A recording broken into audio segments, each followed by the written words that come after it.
All right, welcome in here and a very happy Thursday to you. Now it is in-game live, and we are PrimeTime here on the SportsGrid network. As believe it or not, we still have people out on a golf course in Augusta, Georgia right now, finishing up their round. But for many, they'll have to get up early tomorrow and finish round one. But we do have couple of guys, very familiar guys, up at top of the leaderboard. We'll get you caught up with everything that is Masters here, as well as NBA. Major League Baseball. Still got a game getting ready to start there, which no doubt we are looking very forward to watching. And so is our good friend Dave Sharapan, who will be in the saddle with me for the next hour and 58 minutes, 57, something along those lines. And I'll give you three guesses as to who he might be rooting for here tonight. A very important game on the ice, Dave. I think I know who you're going with here tonight. Yeah, you don't break this one out too often, but the diagonal Pittsburgh. The diagonal Pittsburgh. This is very serious. This one is Kevin Stevens from back in the day, and we only break this out for must-wins, Joe. This one stays. I mean, this is older than Jack, our producer. This jersey is older than Jack. It's got the fighting strap. It's real. This game tonight is real. Penguins. Yes, it is. I thought they were done, Joe. The playoff bet, yes. Thought it was cooked. The other teams have played their way back to them. The Flyers, done. Although they're winning tonight. And the Islanders hanging. The Capitals are losing. I don't want to say it, but Penguins against the Red Wings. This is a must win. Basically an elimination game. So minus 150. They wrote me back in. We're on the money line. I need the goal horn every time a goal is scored tonight. Please, Jack, Vinny, whoever's behind the scenes, please pay attention. Let us know. We need some goals tonight. Penguins. I like over, too, Joe. That's a good start for that. That's not bad either. But I thought this was supposed to be playoff atmosphere. We have 4 goals in one period. This doesn't feel very playoff-esque, if you will, where, everything's tightening up a little bit there. The Devils beating the Maple Leafs might just be the funniest thing we see all night long here. With that, Tampa also over the Senators. Panthers on top of the Blue Jackets, but the Red Wings and Penguins, certainly a game we are going to keep our eyes on. We do have one run already in the Phillies game. How about that? Phillies Pirates? I thought for sure you were going to come out with Pirates gear on, but you did not there. Citizens Bank, I believe, just 6 hits in the game. Not what I thought we'd get from these two teams here tonight. I thought we'd get a few more runs.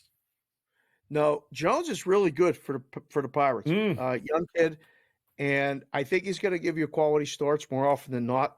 Really good swing and miss stuff. 1-0, bottom of 6.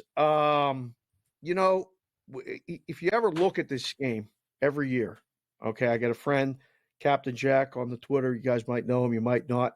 He makes this tweet every year. This is the first game of a 4-game series, the first time these two teams have played. They put the emblems up in the score bug. It says POOP every time the game starts. Poop. That's what this game is so far, Joe. No runs for the Pirates. Under looking good. 1-0.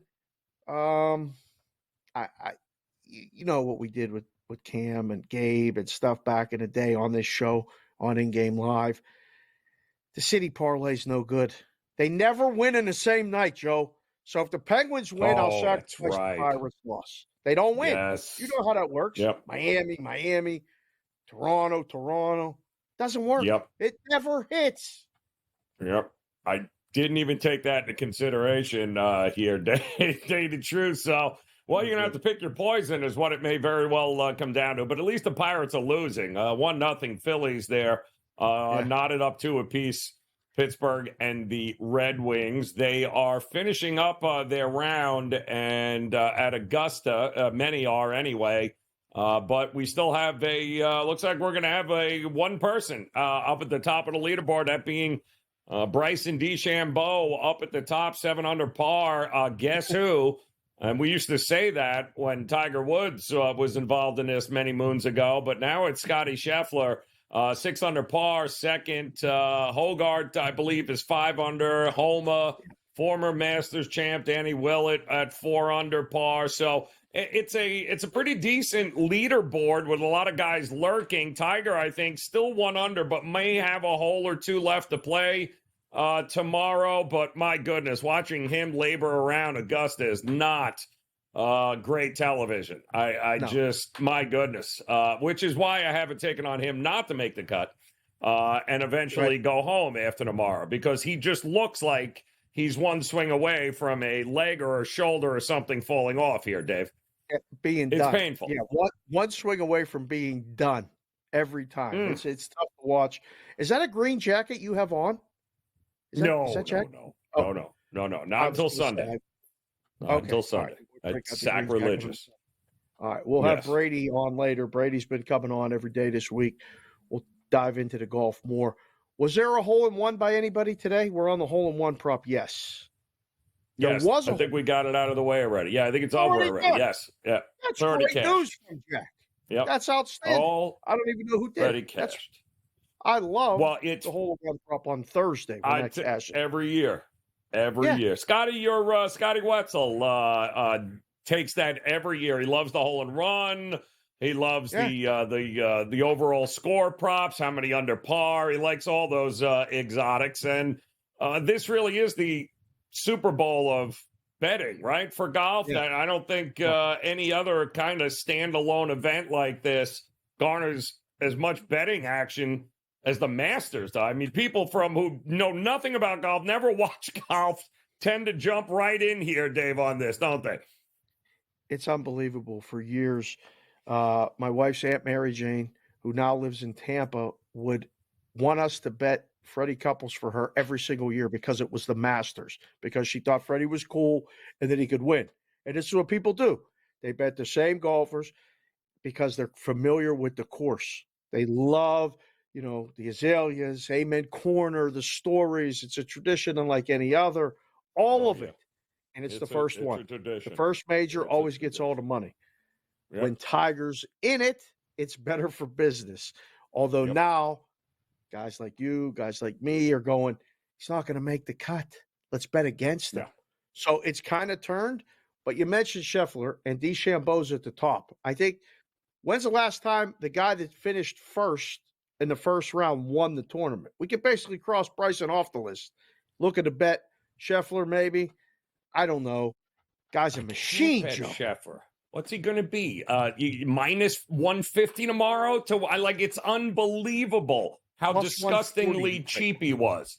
Oh, God, I can't. That's awful. Terrible. We'll run down the rest of the leaderboard, plus we'll take a look in the NBA when In-Game Live Primetime continues here on the Grid.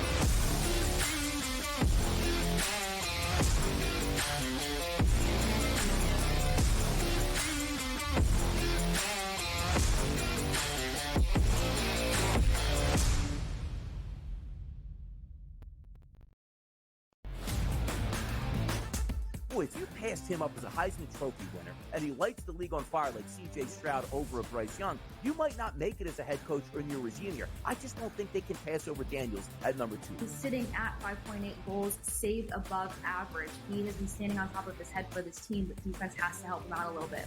The Red Wings defense comes alive just a bit. I think that they're definitely going to punch their card. The early line, only on SportsGrid.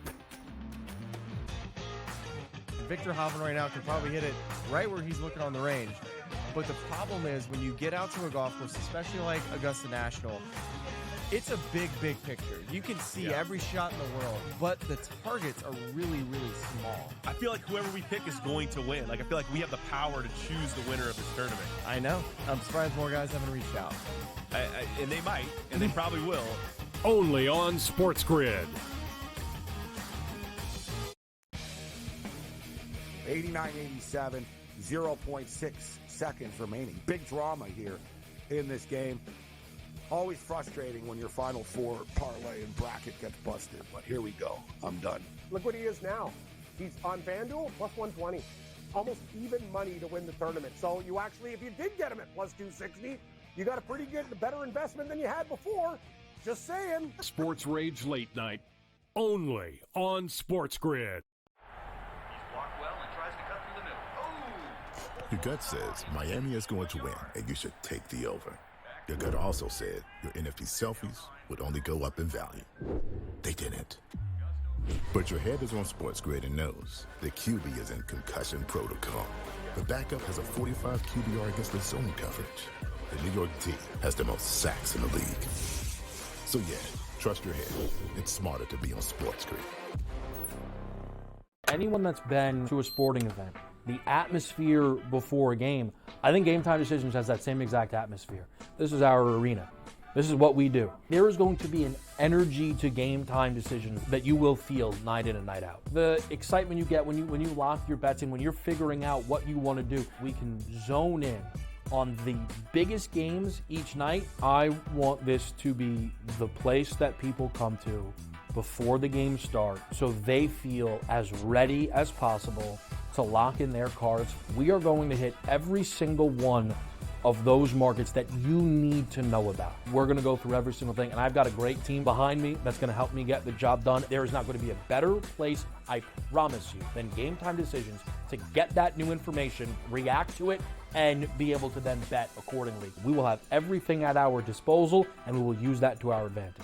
I'm Kevin Walsh. Tune into Game Time Decisions from 6 to 8 p.m. Eastern on SportsGrid.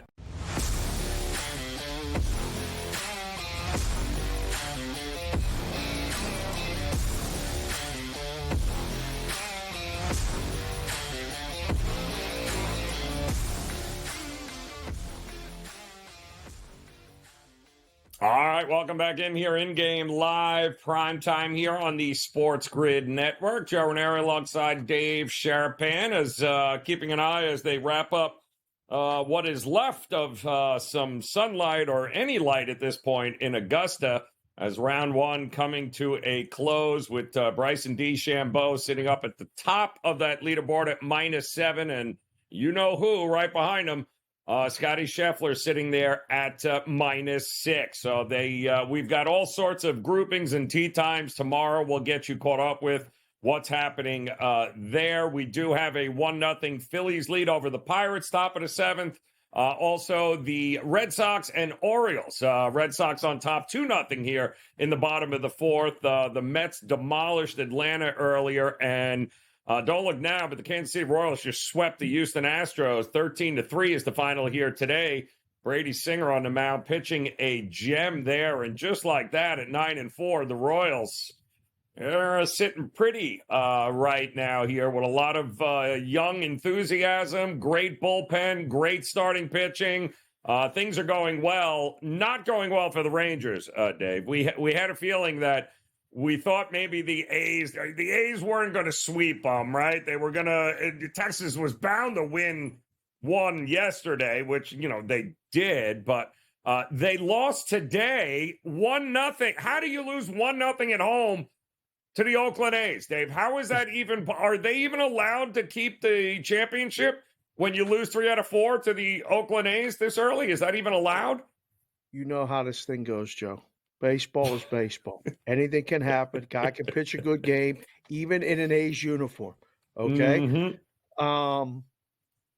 Sometimes there's a hangover naturally. Sometimes there's just a slow start. Sometimes there's one of those nights where you just don't get any hits, don't get any runs. I mean, it's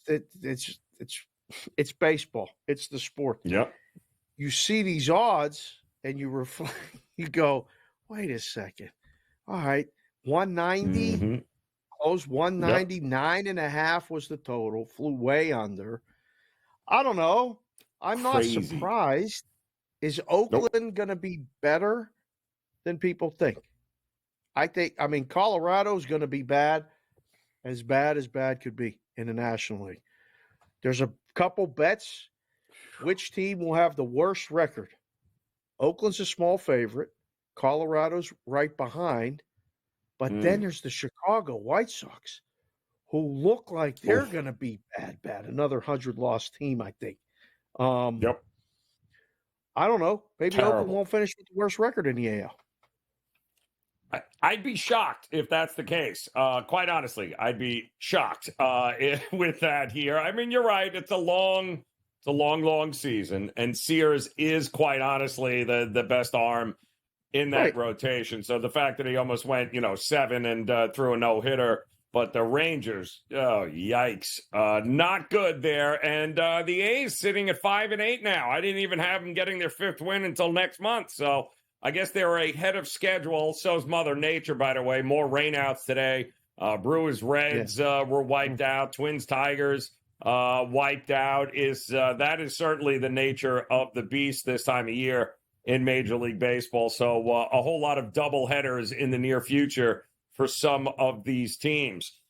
Interesting one going on at the Garden right now. That would be the Boston Garden here, Dave, with the New York Knicks on top of the Celtics here by a bucket or two. Keeps going back and forth, 47-45 right now. A game that means squat to the Celtics means much more to the Knicks here, who could very well vie for that number 3 or lock in at least the number 3, and maybe, depending on how bad Milwaukee gets here over the next couple of games, might even be able to pull a miracle out of their hat. But it looks like the Knicks are playing this game for keeps here, and I mean, quite honestly, if you're the Celtics, how much you gonna leave out on the court here to beat the Knicks tonight? I don't think much. This is one of those days where I look at the NBA and I'm like,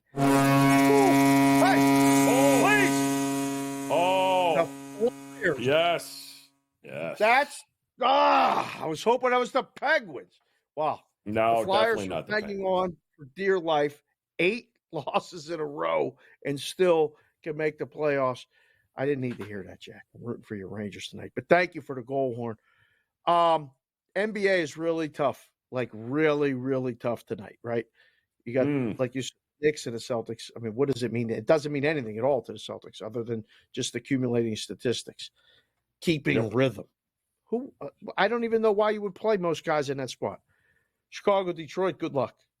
No idea what to do with that. Chicago's leading 64-55 at the half. Houston and Utah. This is interesting, right? Houston on the road after having officially been eliminated from the playoffs, laying a gigantic number. No. This was K-Dub's play tonight on Utah. Any thoughts on this game or even the next one, Joe? New Orleans and Sacramento? Because I'm telling you, it looks so easy. Just take the home team with the Kings. The computer even the Kings, right? That's it. The over, too, I'm guessing, because I don't think Houston on the road is going to be, at this point, going to be playing a whole lot of defense there. So I wasn't opposed to the over this morning on this one here. And New Orleans, I kind of felt like maybe an under wouldn't have been a bad look in this game here tonight, too. I mean, Sacramento has actually done a pretty good job of playing some defense here down the stretch because they are not going to be able to give up 130 points in the playoffs and think they're going to drop 140 on teams because those teams will play defense. So they've actually put in some effort. So Houston over with Utah. I took a shot at the under there with New Orleans and Sacramento, and there's no way Golden State loses, right? I mean, that can't possibly happen tonight against Portland, right? They're not going to now fall asleep at the wheel, are they? No, I don't think so. I refuse to believe it. On the road, they've been better on the road. Crazy enough. But just short of 2 touchdowns. Just short of 2 touchdowns. So, again, I always look at it from the book standpoint. At what number can we put it up there and get the dog money? Oh, I think it's 15, right? Like you got to think of a number that's like so absurd. And that somebody might actually come up to the window. You know, it's the last game on the board. Hey, what's left? Oh, Golden State at Portland? Wow, Portland's really bad. Okay. Yeah. 15. 15. Yeah. That's where I think the conversation starts. So I think you'll get a lot of people either watching the show tonight that'll look at this game a little bit later and go, yeah, Golden State's good, but I don't. Again, I told you, I'm focusing on the hockey. Less a game with less goals and less points scored. The total in the Golden State game is what? Refreshed 222. Yep. It's too easy. Crazy. It's too easy. It's too easy. Yep. Too easy. I agree. Way too easy. And you know what they say when it's that simple, right? Things usually tend to go, oh, no. Yes. Toronto ties it up. Oh, wow. That's impressive. We're doing this all night. I really thought the Devils were going to lose this. We're going to win this game, but still time. I mean, they're in the second right now at about 12 minutes to go. So 3-3, though, Devils and Toronto. Big game for Toronto with the Florida Panthers just in front of them here. Plus, they got a pretty big game coming up. Toronto would love to have home ice for as long as they possibly could here in the playoffs. So this means a lot to them. And the Panthers are handling business tonight as well. We'll get a caught you up with the Penguins and the Red Wings as the Penguins just scored 3-2. It looks like now. Penguins on top. We'll have more next.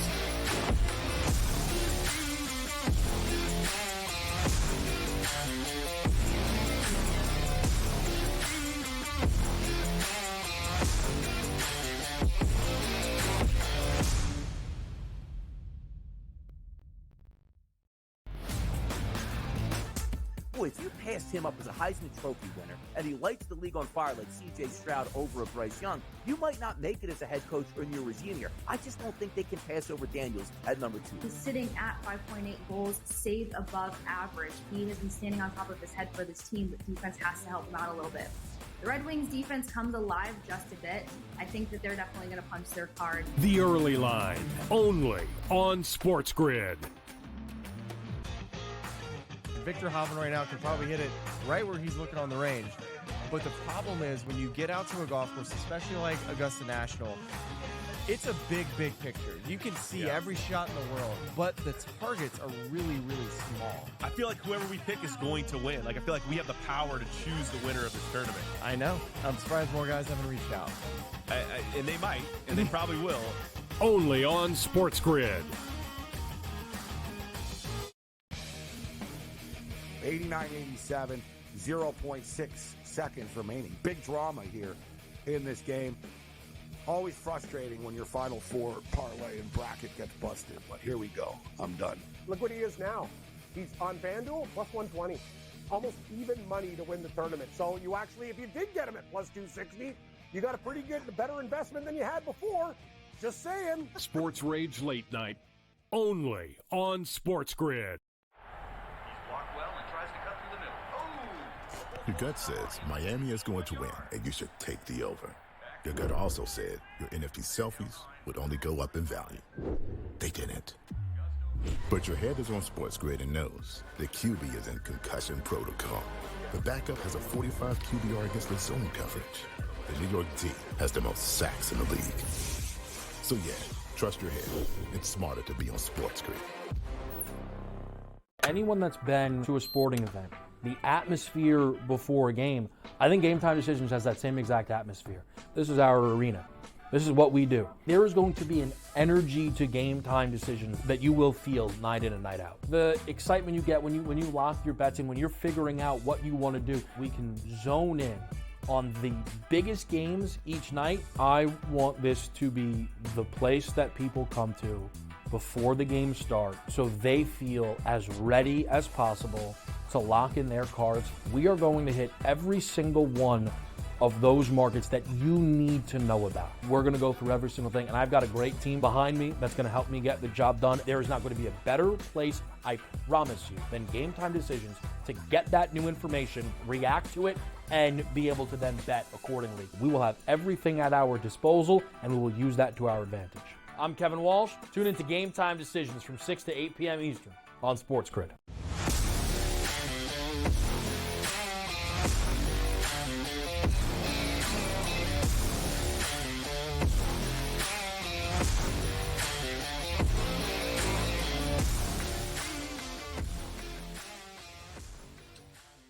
All right, we've got updates from around the sports landscape here. Very happy Thursday night to you here in Game Live Primetime on the SportsGrid Network.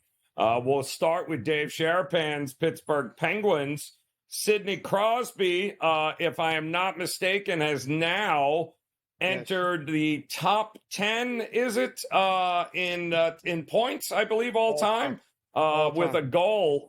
Yeah, 3-2 now over the Red Wings. That's good in the second. We also, same time, in Maple Leaf scored one. They just scored another one. It's 4-3 now over the Devils. Still 2-1 Tampa over the Senators. And the Flyers 2-1 over the Rangers. Does anybody really care about the Sabres? No. 2-1 there, Sabres, on top of the Capitals here. We did just see Baltimore score a run here, Dave. Yes. So they have now gotten a little bit closer to the Red Sox. 2-1 in that one at Fenway, top of the fifth. I do believe Holiday, the coveted rookie there, is father, Josh, obviously a longtime Major League Baseball player. He looks lost, doesn't he? I mean, he really does look lost with this. I don't know why they're rushing him up. I don't understand why are we hurrying up to bring this kid up? Let him just hang out and get some at-bats there, because he doesn't look like he's hit a baseball in a very long time. Sometimes, you bring a kid up from AAA to bigs, and it is a lot different. But I think the Yankees start precipitated. He's 19, isn't he? How old is this kid? 20. I don't even think... 20 he just years turned old. 20? That's it, yeah. Oh, goodness. So, he looks like a baby. Yeah, he does. He really does. Matt Holliday was a tremendous baseball player. I mean, he was one of my favorites. He was always physically, big, strong guy, played different positions, whatever, always hit. So this is really cool. I don't know about you, Joe, but when the players that I watched, their kids started coming up and playing, that was when I officially knew I was old. I'm like, oh man, I'm done. That's it. But second choice to win the Rookie of the Year in the American League, you see that right there. I don't know if you can have him grow now and feel comfortable as the games get more meaningful into the summer. Baltimore's not going anywhere. They're going to be right there. I was actually out looking at Exactas last night. There's a joint here that has American League East Exactas. Okay. Yankees, Orioles 1-2, and then Orioles, Yankees 1-2. I thought, I mean, those are pretty good prices. I can't remember what one was plus 350 and the other one was plus 420, something like that. So all I got to do is beat the Red Sox, the Blue Jays, and the Rays for first and second. I think those two will be battling all year. So don't hate it. Oh, there's a melee in Pittsburgh. Here we go. Playoff hockey, Joe. Oh, everybody's grabbing somebody, doing a dance. I haven't seen a good melee. I can't even believe I'm actually going to. The words of this are going to come out of my mouth here, but I might as well. So Matt Holliday, ironically enough, I guess this would make his kid, right? What's his kid's name now? Jackson.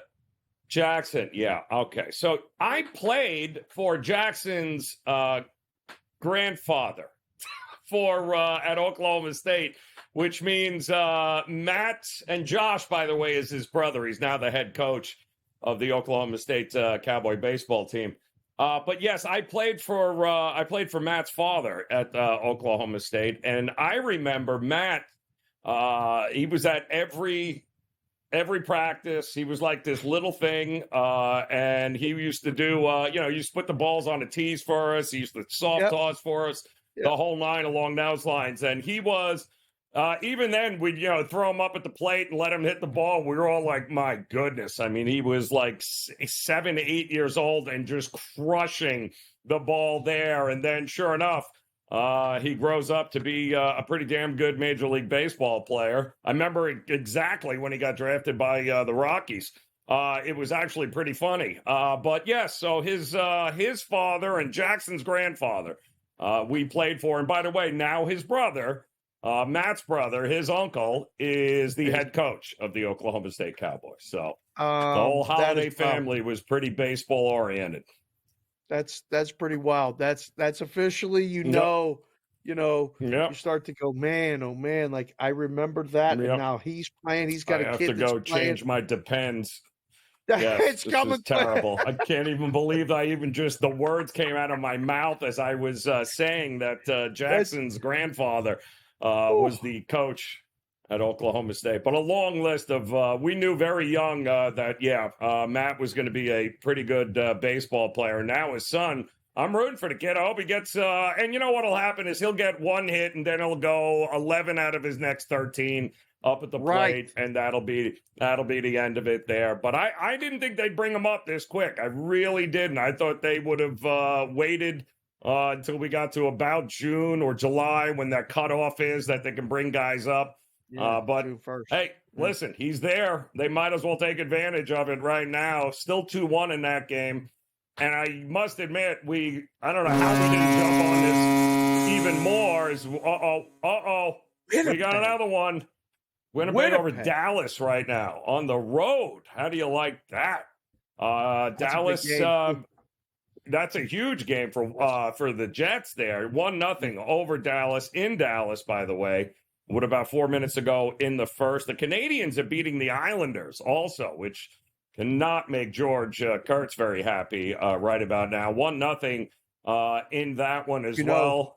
And what? Kurtz, wait a minute. Did we get? No. Okay, still 4-3 Maple Leafs. Yeah. Yes. Kurtz he's there, Cam right? Stewart are there. Yes. Yeah, that would be nothing more that I would enjoy if we could get a hold of Kurtz, remotely and say, George, what do you think about the game? Because George would come on and go, well, Dave, they're just not playing well. They're this, that. Like, he came on yesterday and badmouthed the Yankees like to no end. Yep. And he's a diehard. I mean, he's a real Islander fan.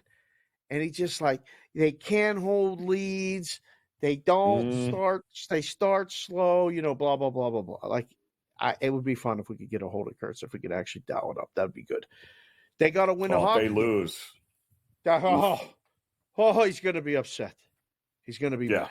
He's going to be a mess. But plenty of time there. Cam is probably laughing right now, looking at his phone, watching Toronto actually pull ahead of the Devils. But we got a lot of hockey left to go and some meaningful games here tonight.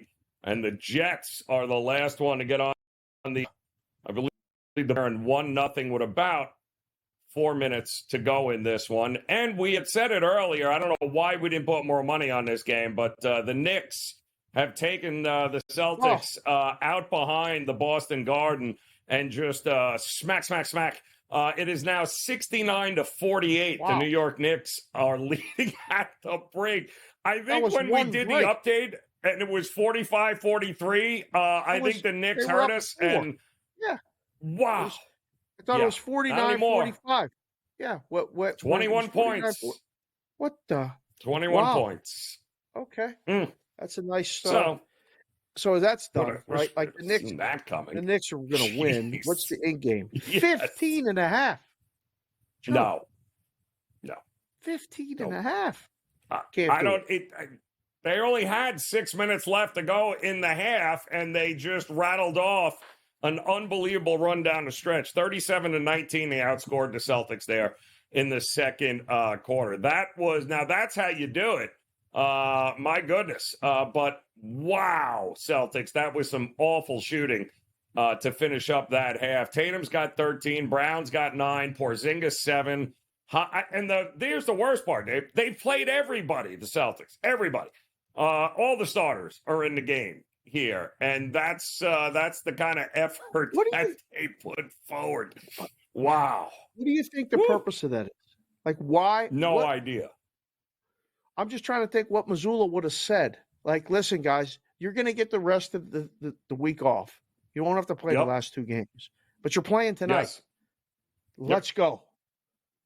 They've got to be looking around going, what do you mean we're playing? Like, we got the 1 seed. We got home court throughout. Well, we're good. Nothing to play for. Yep. nothing. Especially with This is Giannis just getting hurt the other night, right? Like, I would be overprotective right now.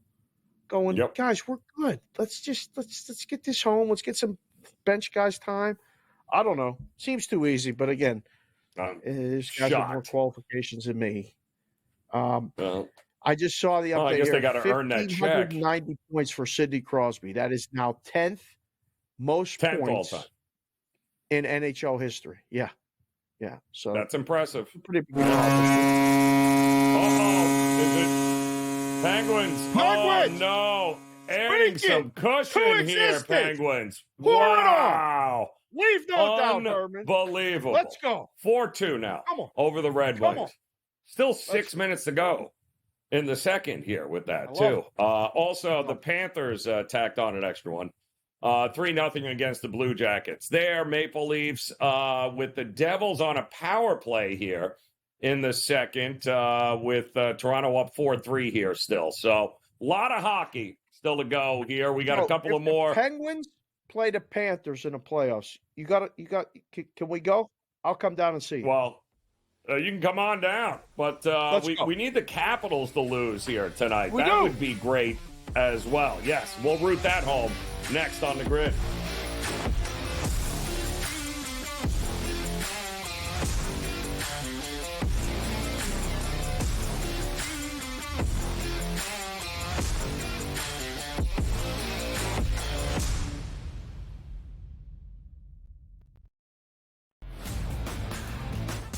Boy, if you passed him up as a Heisman Trophy winner and he lights the league on fire like C.J. Stroud over a Bryce Young, you might not make it as a head coach or in your regime here. I just don't think they can pass over Daniels at number 2. He's sitting at 5.8 goals, saved above average. He has been standing on top of his head for this team, but defense has to help him out a little bit. The Red Wings defense comes alive just a bit. I think that they're definitely going to punch their card. The early line, only on SportsGrid. Victor Hovland right now can probably hit it right where he's looking on the range. But the problem is when you get out to a golf course, especially like Augusta National, it's a big picture. You can see every shot in the world, but the targets are really, really small. I feel like whoever we pick is going to win. Like, I feel like we have the power to choose the winner of this tournament. I know. I'm surprised more guys haven't reached out. And they might, and they probably will. Only on SportsGrid. 89-87, 0.6 seconds remaining. Big drama here in this game. Always frustrating when your Final Four parlay and bracket gets busted, but here we go. I'm done. Look what he is now. He's on FanDuel, plus 120. Almost even money to win the tournament. So you actually, if you did get him at plus 260, you got a pretty good, better investment than you had before. Just saying. Sports Rage Late Night, only on SportsGrid. Your gut says Miami is going to win, and you should take the over. Your gut also said your NFT selfies would only go up in value. They didn't. But your head is on SportsGrid and knows the QB is in concussion protocol. The backup has a 45 QBR against the zone coverage. The New York D has the most sacks in the league. So yeah, trust your head. It's smarter to be on SportsGrid.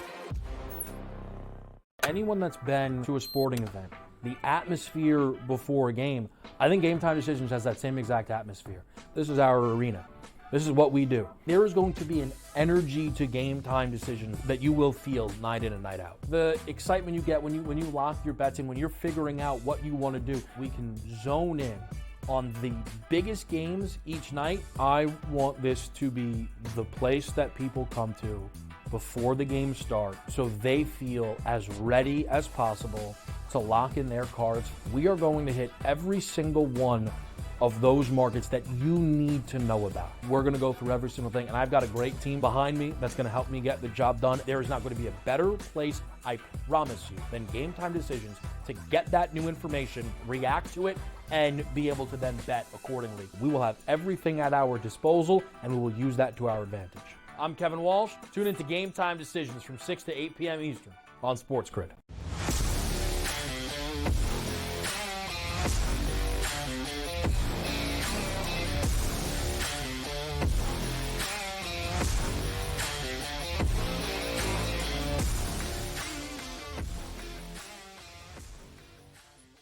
All right, welcome back in here. It is In-Game Live. We are PrimeTime on the SportsGrid Network, and we've got plenty of action on the ice here tonight.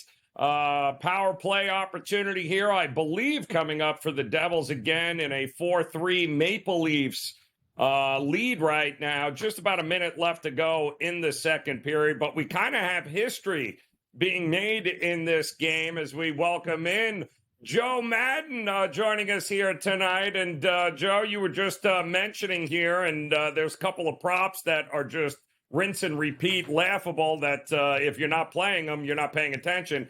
But an interesting spot for a little bit of history in this game tonight as well.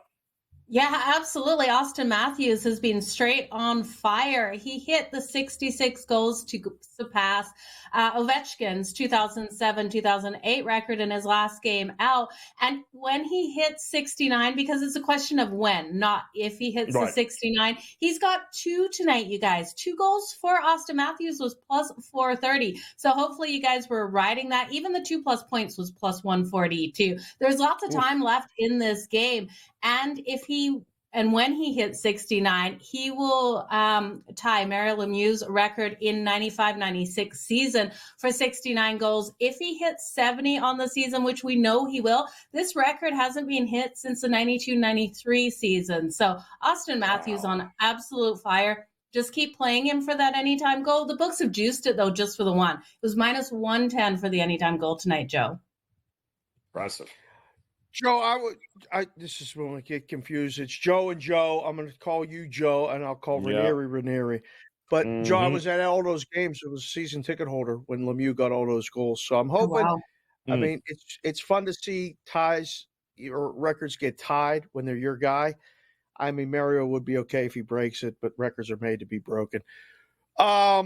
Speaking of records, how bad are the San Jose Sharks? Like, we got to look at this game tonight. Like, seriously, how do you have a bet in this game other than just Seattle in regulation? Because I don't think 260's very appealing to lay, but the total, the side, anything in that game, Joe? I decided to look at the team total here of the Seattle Kraken, taking their team total over 3.5. I really can't see them not scoring 4 goals on Devin Cooley coming into net for the San Jose Sharks. This team is absolutely struggling, and we know that they struggle on the defensive side. And while it's been locking down, they're coming off that overtime loss versus the Calgary Flames, which I think exhausted their defense. I'm expecting a higher scoring game here, but I only want to count on the Seattle Kraken to be able to get those goals. Over 3.5 is coming in at minus 112. And this is the final game at home for the Seattle Kraken on the season. You expect them to have a big night for their fans here, to come out nice and strong. So 4 goals for them. And I'm circling Jordan Eberle here for that anytime goal. His anytime goal coming in at plus 185. Now, he's been held off the scoreboard for a while, since the end of March, right in there, versus the Anaheim Ducks. I expected more value in this one, but I do think versus the Sharks here, we've got to see him put one in the back of the net. So the Kraken and Jordan Eberle for the goal. Oh, like it. Now, the games that are currently on right now, Joe, I mean, we've talked Winnipeg a lot. This is a pretty big game against Dallas tonight. They got on the ice and scored here in the first 1-0. But that's a pretty good game in Dallas here. Were you leaning one way or the other? I was. I do think Dallas is able to get the win here. You look at the Dallas Stars, and as soon as they get a win, anyway tonight, in overtime or in regulation, they clinch a playoff spot. And I think this team is looking to do so. This team is looking for the President's Trophy. They're playing so hard. They're a couple points, I think just 1 point below the New York Rangers at the moment. They're coming out nice and strong in these games. And when we look at the Winnipeg Jets, while they've been strong, Boussois in net tonight, I just think the Dallas Stars have every opportunity of getting the win. So coming back right now, you can take them at plus 126 on the money line, and you're getting great plus money, because you look at it, they went in at minus 152, and that's why I didn't take them straight up going into this game. I did take the first period under 1.5, and I also took this game to go to overtime at plus 340. You can get a line right now. I'll just look at it for this game to go to overtime. I would be shocked if you're getting very much value, because the books know it. Yeah, it's plus 280 now to go to overtime, but I still think it has every opportunity of doing so. Joe, everybody knows that watches you here on SportsGrid that you're up in Calgary Flame fan. Calgary is in Los Angeles tonight. Nothing for the Flames to play for, a little bit of everything for the Kings to play for. The line reflects it as such.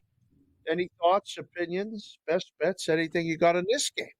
Well, I think the Kings are getting the win tonight, but again, you got to find the value. Calgary isn't playing for anything, and I think they'll find the back of Cam Talbot's net tonight because they've actually been strong against him. The last 2 games versus Cam Talbot, they've been able to put up 3 goals in both of those. But I do think the Kings, they want to clinch, and with a win tonight, they will clinch a wild card spot. And they also need a bounce back. They're off a terrible game versus the Anaheim Ducks, in which they lost 3-1 on Tuesday. So I think the Kings are in the right situation here. Calgary, on the other hand, they've been eliminated. Not much to play for here. Jacob Markstrom expected to get the start. I do think they find a couple goals, but with how strong the Kings are on their home ice, I do think they get the win. So I did a couple of things with this. I parlayed the Kings to get the win and the over 5.5 because I do think Calgary will add some goals in this. It's coming in at -122. Now, I think if Calgary adds the goals, they're going to come quick out of Calgary on Cam Talbot, and then that total is going to rise up. So if you're getting a higher total, if I can talk, I wouldn't take it then still to the over because I do expect the Kings to lock down, especially in that third period. I'm looking at Kuzmenko here of the Calgary Flames for his power play point. His power play point is coming in at +300. Now, the Flames have been really strong as of late on that power play in their game versus the Sharks. And yes, they beat the Sharks. So it's not a huge thing, but Kuzmenko was able to get that overtime power play goal out of him. So at +300, I think there's value. And then Kempe here of the LA Kings. He's been so phenomenally strong. I like him for the anytime goal at +175, or you can look at him for his points. His points coming in tonight at +210. I like both of those. I do expect the Kings to get the win and have a strong showing here tonight, you guys. That had to pain you, Joe, to go against Calgary. Why? That just had to pain her against again having to rip Calgary there and go against them. Well, listen, she's got the Calgary gear. We've seen it before. 1-1 now, Islanders and the Canadians. But we've got the Rangers, who I believe are somehow still losing to Philadelphia here tonight. We've got Boston, I believe Dallas in that Winnipeg game. So who wins the President's Cup here when it's all said and done, Joe? Who do you think is going to be sitting up at the top with that shiny medal that, of course, guarantees them to lose in the first round? I think it's, well, yeah. And that's the thing. It's who do you want to lose here, right? Yeah. I look at it as I really do think the Dallas Stars have been playing so incredibly hot. I could see them being able to get it, especially if we see the Rangers fall tonight to the Flyers. They just haven't come out with that urgency. The Flyers have lost their last 8 games, and then they come out and get the first goal on Jonathan Quick in net for the Rangers tonight. I was just like, what the heck? The Rangers obviously didn't come to play. So I think the Dallas Stars have every opportunity. When we look here at the standings, the Dallas Stars have 109 points, and we look at the Rangers 110. The Boston Bruins are sitting there with 107. I do think the Stars, with their schedule ahead of them, have every opportunity. They have the same amount of games played as both Boston and New York. So I think it's Dallas, you guys. And you're right. If they win, early leave in the playoffs, first round eviction, it could happen. How about this? I'll give you. Well, let's assume the Red Wings just scored and the boys didn't blow the horn, which was good. Thank you. I don't need to hear the horn for the Red Wings goals, but Red Wing goal. There you go. All right, that's fine. Thank you, Jack, Vinny, whoever did that. All right, that's fine. So, assume the Penguins hold on and win tonight against Detroit, Joe. They got to play Boston at home. They got to play Nashville at home. Then they have to go at the Islanders. Are the Penguins going to make the playoffs in the Eastern Conference, Joe? They got to win, I think, 2 of those 3 games, if not all 3. Yeah. Would you bet the Penguins to make the playoffs right now based on that information and a 2-point win tonight against Detroit? I think so, because you look here at the Capitals, and that's who they're going to be competing with. They're going to play the Lightning at home on Saturday, the Bruins on Monday, and the Flyers is their last game, and that will be on the road on Tuesday. So I do think the Penguins have the upper hand. I'm looking here at the Washington Capitals, and this team has been struggling in their last couple of games out to find the back of the net. And I think the Penguins have more drive and ability. So again, it's going to come down to Ovi versus Sid, which one can make it there. But I really do think Sidney Crosby and the Pittsburgh Penguins have a higher chance of getting there. If they lose this one tonight, though, I don't think they're able to do it. I think it will be the Washington Capitals if the Penguins lose tonight. How about them Devils tying up Toronto right now? You got to love that. 4 apiece right now there as they just finished the second. It is still 4-3. Finished the second there. Penguins on top of the Red Wings. You know who won't have a problem winning tonight? That would be the Florida Panthers, Joe. 3-0 comfortably over the Blue Jackets. None of this sweating out. Nobody wants to have to sweat any of this out here, except for Tampa, who is in constant sweat. 2-1 over Ottawa here tonight. It felt like an over game. Is that the way you were leading as they head into the third? I was looking at Tampa in the first period only, because you look at the Tampa Bay Lightning and looking at the standings here, they've clinched that first wild card spot with 95 points.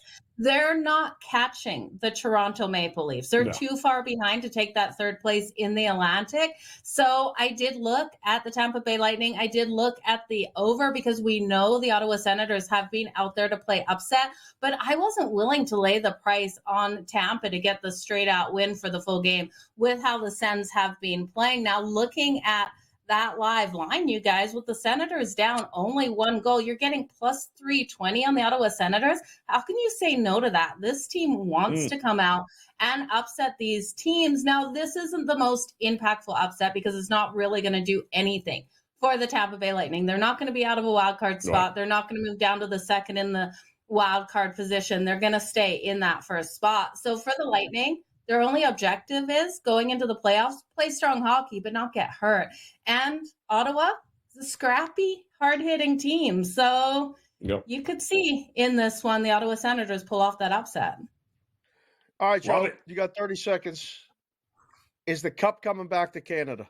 Is this the year that a Canadian team, are you bringing it home to Canada?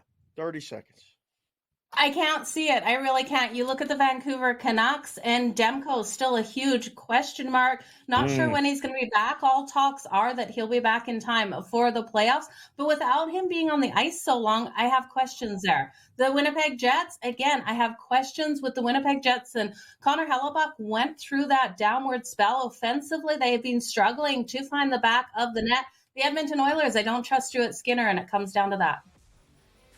Yeah, no, it's not good there. Also, 3-1 now, Flyers over the Rangers. Joe, appreciate it. Good luck with those bets. In-game live primetime returns.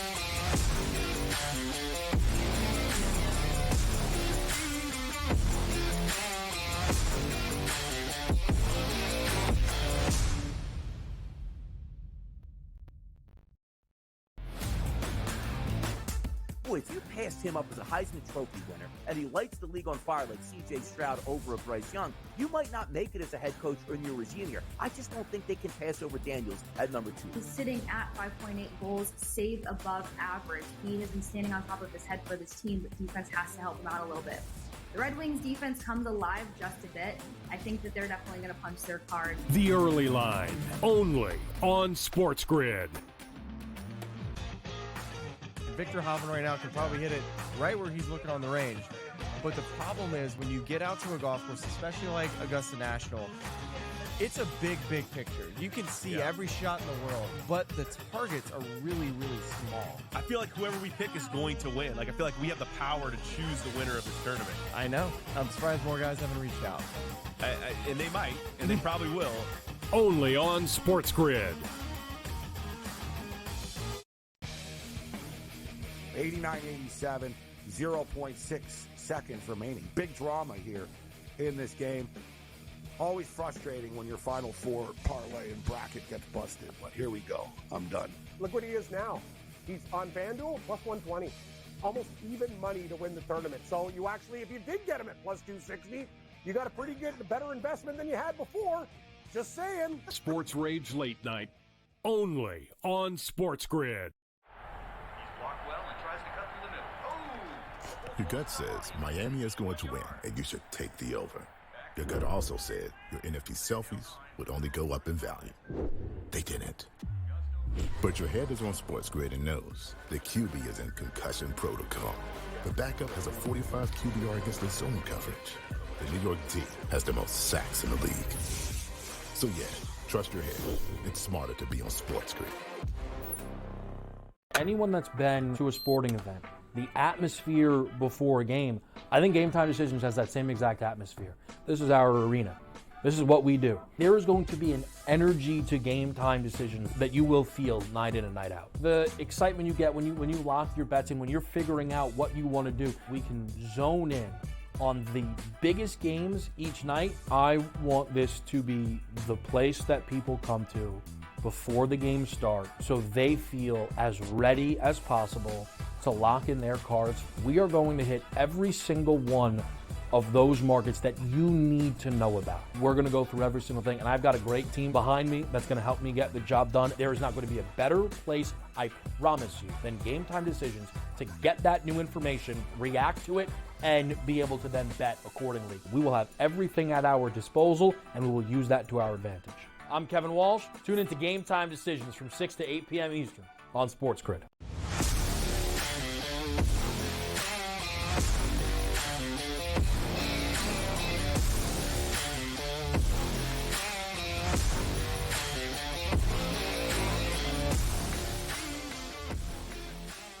All right, welcome back in as we look to close out this first hour here of In-Game Live Prime Time as the sweats are on. Joe Raineri alongside Dave Sharapan. Going to be a big next hour, Dave, and it's all going to start with a big third period in a couple of these NHL games, including your Pittsburgh Penguins up 1-goal, 4-3 here over the Red Wings. The Islanders did just tie up the Montreal Canadiens. They, too, I believe, are about to embark on a power play. Still 2.5 minutes to go in the second there. The Flyers are about to extend their lead here in when they begin against the Rangers, 3-1 in that one.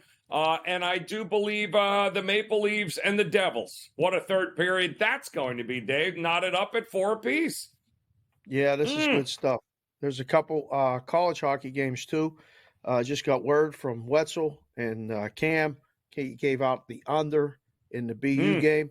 It's 2-1, under 7. Numbers are bad. That was a good bet. We got a lot to keep an eye on, Joe. This will be fun. We got a little hockey hour. We got some golf coming up. Brady Cannon will be on a little bit. At this point of the show, on Tuesdays and Wednesdays, Wetzel does this Black Cloud play of the night. A play that can't lose. It can't lose. And he piles it on like he piles some more on your plate. Like, you know, they said in Rapper's Delight. Seattle against the Sharks. This is just one of those ones, Joe, you just bet it. Don't even check the score. I don't want to worry about it. I'm going to take my daughters out for dinner later. You know, we're going to go eat and get the wife from work. I got things to do. Just want to come home and see the Kraken up like 4-0. Can we get that, Joe? Yep. I think that's the play. Yeah. No problem here. Get it done as a $3 favorite. But, you know, they say it's a black cat. First thing we need to do is make sure Wetzel didn't play it, because if he did, we're going to need to go the other way on that one. Philadelphia just closed it out. 5-1 over the Pirates, so the Penguins are safe. Another hour coming up next here on the grid.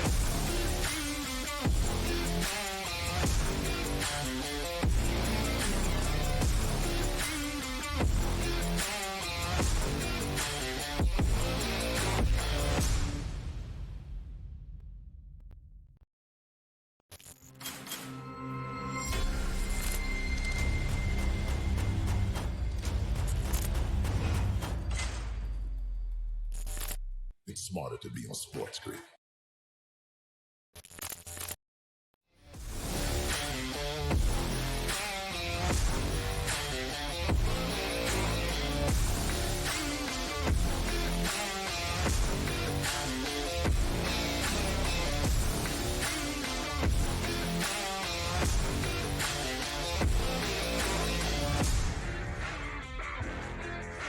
Welcome back. Off and running another hour here of in-game live primetime on the SportsGrid Network. Joe Raineri alongside Dave Sharapan as we got a couple of NBA games getting ready to tip off here over the next hour or so. We do have one game currently, it's not really much of a game. The Knicks 84, Celtics 62. As the Knicks finish the second quarter on a 22-3 run to really put this game away at this point, but there's still 3.5 minutes to go in the third on that one. Red Sox, by the way, 2-1 in what has actually turned out to be a pretty good game here, Dave, in Major League Baseball. Coming up top of the seventh, Baltimore getting ready to take some at-bats here. Actually been a really good game here. I know there were some that thought maybe this was Boston's night here, but they're going to have to hold on and win this game late with that bullpen of Boston. Yikes. 8.5 was the total, too, and I don't think we're going to sniff anywhere even remotely close to 9 runs here. Is Whitlock still in a game for Boston? Just took him out. Okay. All right, this is when you got to bet Baltimore. This is what happened yesterday, right? They were up 5-0. He takes Cutter out, and the bullpen promptly gives up all the runs. So he had a shutout going until then, 1 run until now. This would be a good test for the bullpen. But if you're looking for a bet, probably a good time to bet the Orioles. It worked out yesterday. Joe, I'm looking at this leaderboard of the golf. Mm-hmm. Have you scanned this leaderboard? Have you looked at anything where you go, all right, maybe? Like, I got to go down a few to even go, yeah, I could see that. I don't know. No one's out of it, okay? No one's out of it. At 2 under, Zalatoris, a lot of guys liked. Before the tournament. Homa sitting back at 4. Bryson's not winning this thing. -7. No. He's not winning this thing. So I'm looking and trying to find somebody. Anybody. Lucas Glover? Can we get him? No. No, absolutely not. No. Tommy Fleetwood? -2? No. Fleetwood? Oh, no. He's number 1 on tour. He's not going to win the Masters. My goodness. That would be great, but that's not going to happen. Nope. Young guy, but nice. No, there was a stat, if I am not mistaken, regarding the last, and it was a ridiculous percentage of guys that actually have won the tournament. I think 6 shots after day 1 was the number, and it was close to 90% of guys that have won this tournament after the first round were within 6 shots. So that's kind of your line in the sand there to try to figure out exactly, all right, is there anybody I need to, who do I need to take a look at here? Is there anything but 6, I believe, is the number that we're looking at, which puts people, about 1 under? Dave, 1 under, as far as 1 under down. And I think that's you can't go beyond that. Unless the weather gets absolutely bonkers, but I think maybe the worst of it was the delay here today. So that's going to be hard to come from 7 behind. That's for sure. Yeah. Xander, is it even? Shane Lowry's it even? Day's it even? Harmon's it even? Brooks Koepka's even? Cross these guys off the list. Mickelson +1. That's it. I mean, we don't have to worry about those guys. That's good to know. Okay. Well, how much of this will you watch? Like, are you dialed in to the Masters coverage from beginning to end with all the stuff going on? I mean, there's so many sports going on, and I was always in a book. I used to record it, and I would have to work and take the bets and have all the screens on and everything else. Like there's a big UFC card on Saturday night, and I would record Saturday and record Sunday, and then watch it after the kids went to bed. Everything was quiet, except the Sunday, the last 9 holes. Like you got to watch Sunday every year. I tell my wife, tell the kids, please, from noon to 3 on Sunday, I'm watching golf. I'm dialed in. What do you do? What's your Masters routine? I just found the stat here, Dave, which might change it a little bit for you. The past 19 Masters winners have all finished round one tied for 10th or better. Tied for 10th or better. The last 19 Masters winners. So what number does that put us at number 10? Not good. That's Joe, not good. That's not good, Joe. What is that? What number is that now? That's that board right there. Okay, there's your cut. There's your cut. The winner's coming from there. Yep. Wow. White on that list. That's what you're dealing with. Yeah, that's 19 straight. Okay. Bye-bye. Everyone at 2 crazy. under. Yeah, there's a couple guys missing off of that board. Aberg, Paxson. That's it. Yep. Okay. And you can forget about back-to-back because that hasn't happened since 2002 with Tiger Woods. So nobody goes back-to-back. No. And the prop I was talking to Brady on yesterday was whether or not the winner would this would be their first major, because this is the one tournament where guys usually win this for their first one, kind of break the ice. But guys like Tony Finau, Justin Thomas, who looked an absolute mess here today. There's a lot of guys that still looking for that first major, and this is usually a pretty good spot to get it. But Will Zalatoris and 2 under, that's it. And I don't think there's any outside of Bryson, right? There's no other live guys within that number, Dave, right? I don't think there's Koepka was horrific. DJ wasn't any good. So we only have Bryson DeChambeau is the Live Tour hopeful there. That's it. So, and he's actually been the best of the bunch because he's been the most consistent so far this year. So buckle up with that dude sitting at 6 under. Yeah, that's going to be fun if he gets a lead trying to catch him, isn't it? Is this something you would want to go to? If I called you Saturday morning and said, Joe, I got a ticket to the Masters. I'll meet you there. It's on me. You coming? Nope. No? Sunday at the Masters? Listen, I live around the block from the Honda Classic, and you had to drag me there to go. I'm much more comfortable sitting outside in a patio somewhere, cigar in a hand, bourbon in the hand, and watching the golf as I am around a bunch of snooty people in Augusta that I got to drive 3 hours to get to. We'll be back more coming up here on the grid.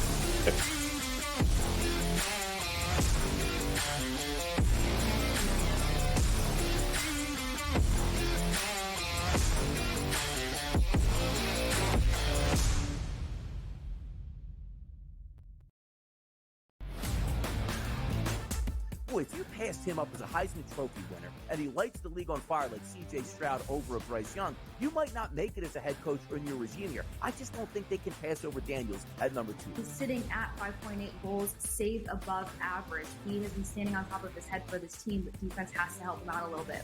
The Red Wings defense comes alive just a bit. I think that they're definitely going to punch their card. The early line, only on SportsGrid. Victor Hovland right now can probably hit it right where he's looking on the range. But the problem is when you get out to a golf course, especially like Augusta National, it's a big, big picture. You can see every shot in the world, but the targets are really, really small. I feel like whoever we pick is going to win. I feel like we have the power to choose the winner of this tournament. I know. I'm surprised more guys haven't reached out. And they might, and they probably will. Only on SportsGrid. 89-87, 0.6 seconds remaining. Big drama here in this game. Always frustrating when your Final Four parlay and bracket gets busted, but here we go. I'm done. Look what he is now. He's on FanDuel, plus 120. Almost even money to win the tournament. So you actually, if you did get him at plus 260, you got a pretty good, better investment than you had before. Just saying. Sports Rage Late Night, only on SportsGrid. Your gut says Miami is going to win, and you should take the over. Your gut also said your NFT selfies would only go up in value. They didn't. But your head is on SportsGrid and knows the QB is in concussion protocol. The backup has a 45 QBR against the zone coverage. The New York D has the most sacks in the league. So yeah, trust your head. It's smarter to be on SportsGrid. Anyone that's been to a sporting event, the atmosphere before a game, I think Game Time Decisions has that same exact atmosphere. This is our arena.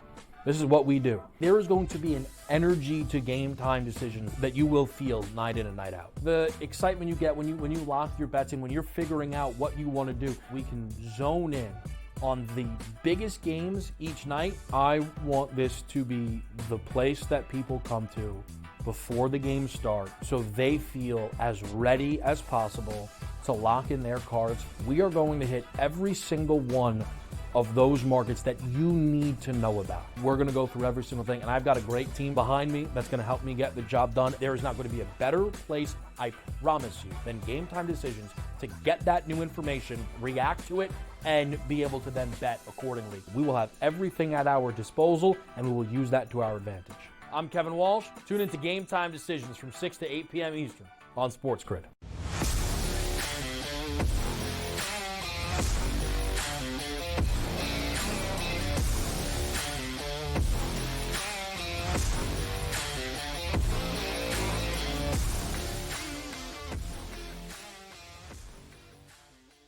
All right, welcome back in here. We in-game live here. We are primetime, and we've got goals, and more goals here in the NHL on the ice. So let's see if we can get you caught up. The Ottawa Senators, Joe Madden was just on, tried to tell you. Ottawa's not going to be out of this one here. They just knotted it up at 2 apiece here to open up the third period against the Lightning. They are underway here in the third with the Maple Leafs and the Devils knotted up at 4 apiece. Oh, yes, the Penguins just added another goal. There it is. Carter with a wrist shot in to make it a 5-3 game. And if I'm not mistaken, Dave, I believe that was a shorthanded goal by the Pittsburgh Penguins. Yes, I believe that was shorthanded to go up 5-3 here, and the Panthers are cruising over the Blue Jackets 3-0. Oh, there it is. There it is. Day late, dull it short. Yes. 1-1 too. Montreal Canadiens, and the Sabres are up 3-1. Getting ready. They just dropped the puck at the Garden. The Rangers should be embarrassed right now. 3-1 down to the Flyers here, Dave. Not good at all there. But yeah, you got to love it. Penguins, 5-3. So I'm a little bit behind you, and I saw them get a penalty, and I was going, "Oh no, this is bad news here. I don't want to have to see him kill a penalty, and they get a shorthanded goal." So that was huge. The Rangers may play the Flyers in the first round of the playoffs. This is one of those ones that happen. We used to call them the Patrick division, the Adams division. And the Smythe division and the Norris division in the West. Wow, Jeff Carter's got a short-handed goal. He's almost as old as – that was great. You see these matchups at the end of the season where this is determining position, but also determining whether they're going to play each other again. So the Rangers going into MSG as big dogs. I mean, they were – the Rangers closed minus 200. This may set the tone for a really fun opening round playoff series if the Flyers can hold on. Yes. I mean, the Flyers are not in. They need help now. On an 8-game losing streak, they played their way out of it, but nothing a little 3-game winning streak at the end of the season can't fix. So I don't know. This is going to be the next couple days in the hockey. This is going to be fun for us, here on the show and for everybody watching. And I don't know, do you find it hard in these situations to focus on what to bet on? Like in game, can you get spread too thin? You start to go, oh, this game is here. This game is here. I always try to stay focused on one or two, but then an opportunity will come up and I want to bet more. You know what I mean? You're right. Well, it just all depends on if you looked at the game before it started and you had a feeling one way or another. Because there are, on any given night, there's a million baseball games and NBA games. So, not all of them jump right off the page for you, but you have a pretty good feel where, if I happen to see the score get to this, or if I happen to see that, I have a good enough feeling about the pre-handicap that yes, I can jump in and with a clear head because a game went according to script or what I had hoped in order to play. So the games pre-flop that you jump in on them because you think there's value and there's an edge. The games you bet live, you're either middling those games you already bet, or you're hoping for a certain script so you can gain the kind of value you want.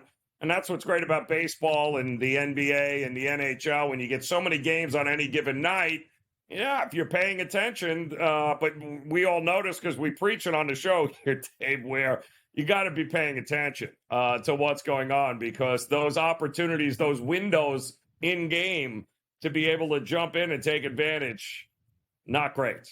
Like, for instance, 45-43 with 6 minutes to go for the Knicks and the Celtics were a bucket apiece. We're down 2. And then 22-3 later, voila, there you go. This isn't much of a game anymore, as the Knicks have absolutely run away with it. So there you go.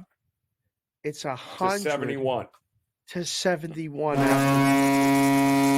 me another Penguin goal. Oh, no. Winnipeg. Oh, no.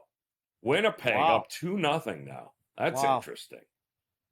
Winnipeg up 2. Oh, no. Oh, I thought the Flyers just almost scored again. Nope, they did not. It's close. 3-1 still there. Canadians and Islanders still knotted up at 1 apiece, but 2-0 Jets over Dallas, which is interesting. Interesting because what you don't realize is that Dallas is, a game and a half ahead of them, 2 games? I mean, they got 50 wins. The Jets have 48. But talk about two teams that inevitably don't get it done after having tremendous. See, I feel like we do this every year with Winnipeg. Like, oh, man, Winnipeg's going to be tough. And then, the Flyers beat them 4 games to 1. Like, what is going on here? Like, what's happening? I was just going to mention this, right? Like, I asked Joe while she was on, is the Cup coming back to Canada? Because between Vancouver's really good season, Winnipeg's not unexpected season, but they're playing in the Western Conference. I mean, they're right there. And, you see it. The Oilers, arguably the best team in the West as far as overall and, lowest odds for a Canadian team. I got a friend watching the show. Her name's Lisa. I don't know who she would pick right now, but Joe, who do you think's going to have the best finish for a Canadian team? Like, I don't know. I'm ruling out the Leafs. Okay. Yes. I'm going to just say it's not them. Nope. Winnipeg, Vancouver, Edmonton. When you see those odds on the boards, I mean, the obvious answer is Edmonton, but could it be Winnipeg? They're the one I think you got to really count as being the biggest threat. Yep. Well, I mean, they have proven it. They got the goaltending. They certainly have enough firepower. But you and I both know that if there's outside of Toronto, which is laughable, but outside of Toronto, nobody's got more talent than they do year after year, it feels like, and yet they show up in the playoffs, and it's not even deep in the playoffs. Like, it's usually the first round or, the second round where all of a sudden it's like 4-1 they lose. Like, what just happened here? So, teams like Toronto and Winnipeg are, to me, show me. Like, I got to see it, Rose. Flyers. Oh, no. I thought they were close to scoring. I know. Wow. 4-1. Rangers. Weren't the Rangers in line for the President's Cup here? I mean, there was just a game or so separating them all. Yikes. Right. 4-1. Time to pull the goalie. It's one of those nights. Was it quick? It's quick in goal, too, right? Yeah. No, you got to, you got to quick with the and pull him out and get him out of there. My goodness. Puck is dropping top of the hour, though, with the 2 remaining games. We are hoping now for the Kraken. Is that it? Kraken or Sharks? How are we approaching this game, Dave? Yeah, Kraken. Regulation. Kraken. We want the regulation. Kraken. So you don't have to lay to 260. Done. Just get that Love covered. it. Just got a text from Cam, and he let me know that George is really upset. So if you're you think going to mention, yeah, George is not happy. They're tied 1-1. It hasn't been that great of a game. Not a lot of scoring chances. Blah blah blah blah blah blah blah. It's the Islanders. He said bet the Islanders. He said bet the Islanders. They're It's never tied going into the third. There's never a lot of chances ever.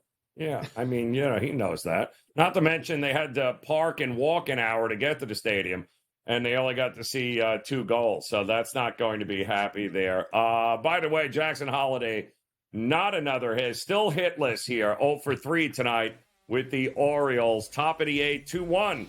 Red Sox on top. Should be a pretty good finish. Come back and join us here in Game Live. Primetime continues on the grid.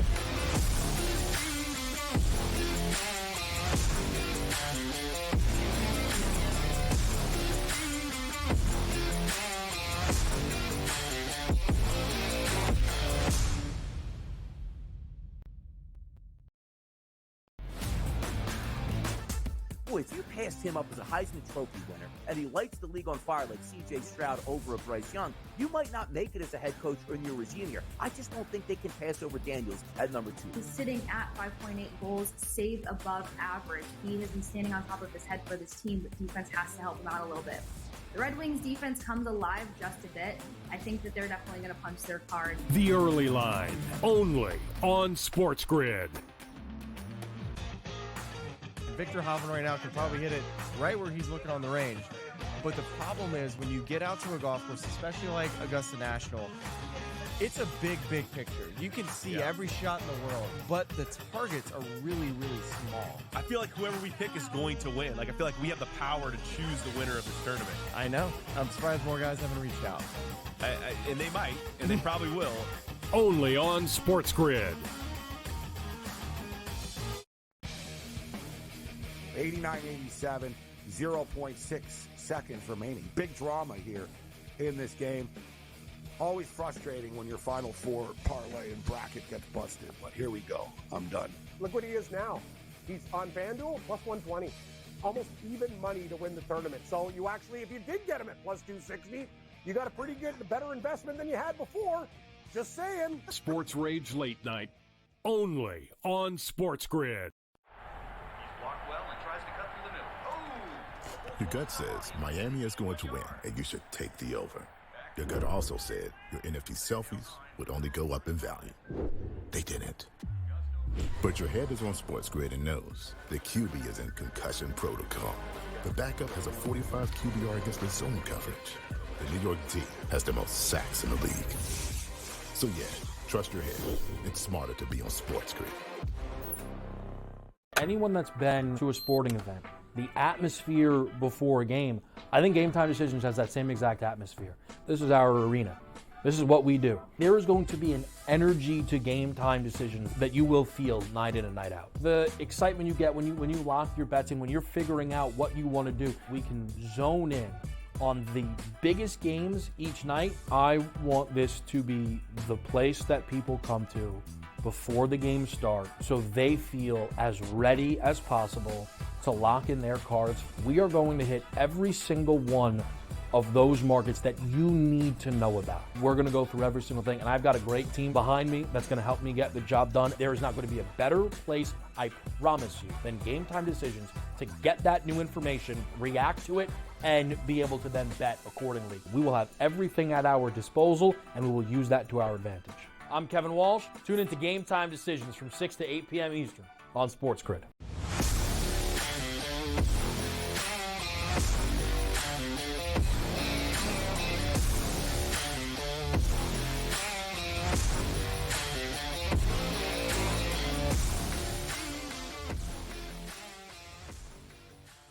All right, welcome back in-game live. We are prime time here on this Thursday, and if you hadn't heard, there's a golf tournament going on right now. The Masters, in fact, where I guess more than three-quarters, maybe about 80% of the golfers in the field have completed their round, but there will certainly be a couple of dozen guys that have to go out there and finish up the back nine. A couple of those guys on the leaderboard, like Max Homa, who had a pretty decent run. Terrell Hatton, we were just talking about. Patrick Reed. So some interesting guys out on the course that still need to finish up tomorrow morning. And nobody better to check in with and see what he thought of this first round. And being the kind of guy I am, Brady, I am not going to bring up Xander Schauffele because there's really no point in bringing up Xander Schauffele anymore.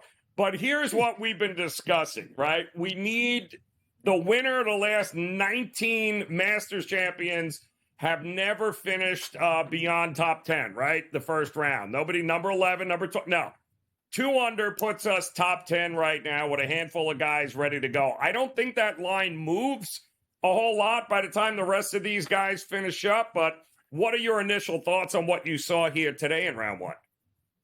Well, I tell you, Bryson DeChambeau was really impressive, and especially on the back nine. And Scotty Scheffler, I think, was even more impressive because I think he caught more of the wind in his round. I mean, the wind factor was pretty equal for everybody. But, boy, if you saw like Jason Day and Tiger, finishing up late, it was really blowing.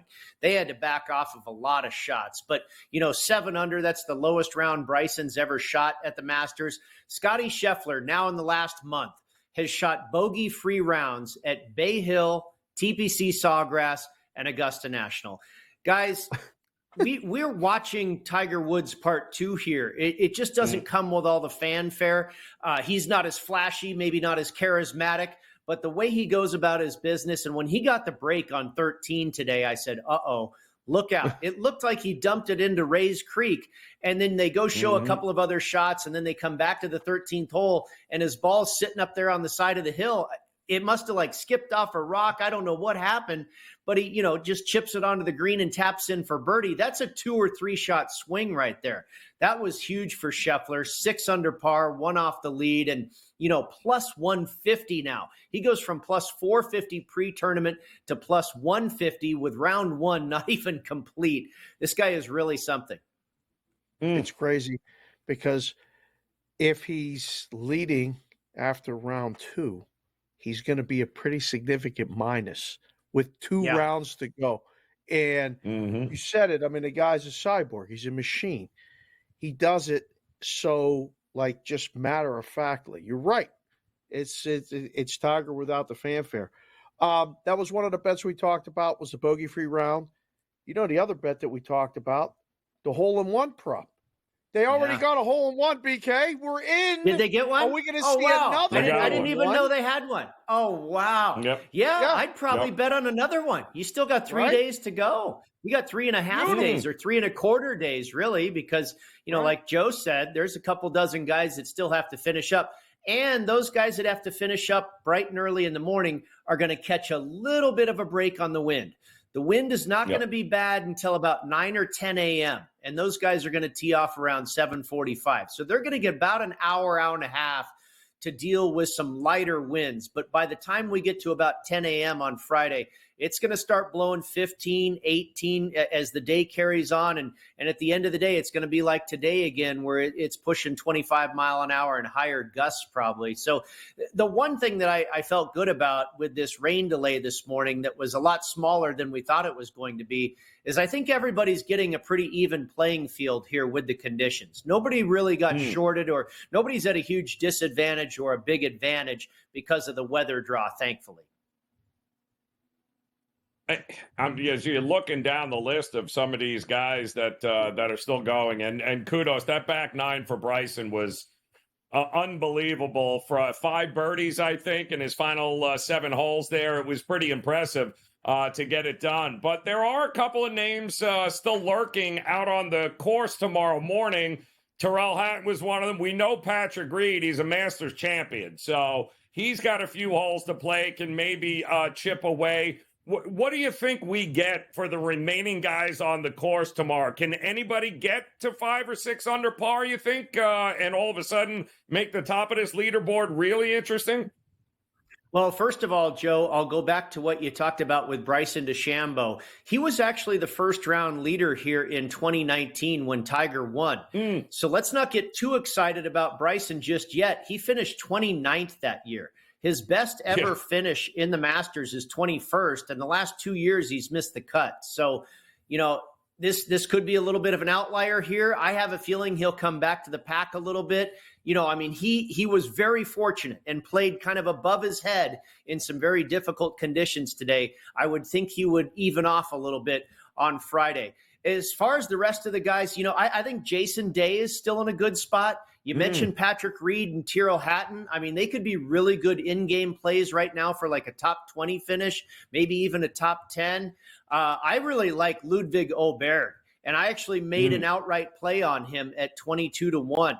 This guy still has 2 par 5s left to play. He's 2 under. He qualifies for that top 10 on the leaderboard. You alluded to it there. You want to be in the top 10 after day 1 or after round 1 at the Masters. Anything less than that, and you're not likely to go on to slip on a green jacket. 26 out of the last 30 Masters winners have been either at or within 5 shots after off the lead after round 1. So that's basically the same thing as the top 10, because right now 2 under par is 5 shots off the lead. And Åberg is there, Reed is there, Hatton is there. We've got a pre-tournament play on Joaquin Niemann. I'm still feeling very good about that. You can get him now at even bigger odds than he was pre-tournament, or close to it anyway. I saw 33-1 on FanDuel. I think that's a really good price. I mentioned the 22 on Åberg, and Joe, I'm going to say it, 50-1 on Xander Schauffele at even par. I don't think it's too bad. And maybe you want to back off a little bit, but a top 20, I think a top 10 is still a really good play. But 50-1, and he had a bad start too. You talked about Jordan Spieth doubling the first hole. Xander, I think, bogeyed 2 out of the first 3 holes, but played really solidly the rest of the way and fought his way back to get to even par. You can't quit Xander, can you? It's funny. I have rarely ever bet on the guy, but I took the plunge for the Players Championship, had a near miss there, and now I'm all of a sudden, head of the Xander fan club. Is he on the card? Yes, I'm with you. Top 10 and top 20 anyway. Always. He got me at Riviera. I thought, all right, this is to be the one, and then he didn't win it, and I said, all right, I can't do it. But you are that guy. I'm going through these top regions. Okay, I'm going through top region profs. Top Spanish golfer. There's only a couple listed, Brady. This feels like the easiest money of the weekend. I feel like it's underpriced. Jon Rahm minus 200, and Sergio Garcia plus 160. Or Jose Maria Olazabal at 300-1. How is Olazabal even priced like that? I mean, that guy's going to shoot 85 tomorrow. And Sergio's actually ahead of Rahm by a shot right now. Sergio shot even par. Jon Rahm kind of faded down the stretch. I think it was both 17 and 18 that he bogeyed to finish 1 over par. And it's not uncommon for the defending champ to stumble out of the gate in that attempt to go back-to-back. And Rahm looked pretty darn good for a while there. I think he had it to 2 under for a minute. He was kind of around 1 under most of the day, and then gave it back on the last couple of holes. But, yeah, Dave, I'm with you. I mean, Garcia's been playing pretty darn good golf on the LIV Tour, but so has Jon Rahm. I would expect a bounce back, more of a bounce back out of Rahm. He was not happy with himself today, especially the way he finished. Sergio, on the other hand, is probably feeling pretty good about himself shooting even par. So, yeah, minus 200 on Rahm. I could see. I mean, you basically throw Olazabal out. It's match play. It's between those two guys, Sergio and Rahm. Yeah. First of all, there's nothing more exhausting than watching Victor Hovland play golf. The highs and lows are absolutely out. If you're holding a ticket with Hovland, you're probably drunk right now with how ridiculously stressful that round was here today. But what about Rory? He was another guy priced really, really good. What'd you think of his round here today? I was impressed, man. I liked his demeanor. He never looked frustrated. He had that spring in his step, and he was out driving Scotty most of the day. Scotty was finding more fairways than Rory, but I thought Rory played nice, and he kind of stumbled out of the gate a little bit, had a chance to birdie number 2, missed that, and actually made bogey on a par 5, which is not good. But he came back in a big way, and this is one of the best starts for Rory at the Masters in a long time. So, 2 under par is a big deal for McIlroy. Now, his price is a little short. We never get a fair price on Rory, but no, I've got these pre-tournament bets. I made the in-play on Oberg, but if none of my bets come in as far as an outright winner, I'd love to see Rory win it. And I think he's off to a good start to make that a reality. You got to get us out of here, Joe. But I was going to ask you, no more weather get him issues, out of here. right? The rest of the weekend. Listen, no, well, the wind, right? What? I think the wind no is the weather biggest problems. Factor. No weather. Yeah, the wind is going to be the biggest issue. No, it's smooth sailing the rest of the way. Beautiful sunshine Saturday and Sunday. And as long as Tiger misses the cut, we all cash. That's how it rolls.